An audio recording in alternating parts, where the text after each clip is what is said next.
Isang nakaka-inspire na kwento mula sa kapamilya aktor na si Jericho Rosales na muling ipinagdiwang ang kanyang ika-46 na kaarawan sa Africa. Sa kanyang social media post, ibinahagi ni Jericho ang ilang larawan at video mula sa kanyang birthday celebration sa Tanzania. Ito na ang ikatlong pagkakataon na doon niya pinili na ipagdiwang ang kanyang espesyal na araw. Sa kanyang caption, sinabi ni Jericho, "Third time celebrating my birthday in Africa, and I always come home with a full heart and belly.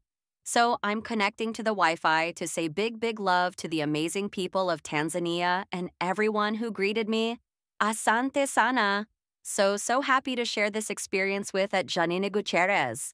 Thanks for being sneaky." Bukod sa masayang pagdiriwang, naging espesyal din ang kanyang birthday dahil kasama niya ang aktres na si Janine Gutierrez.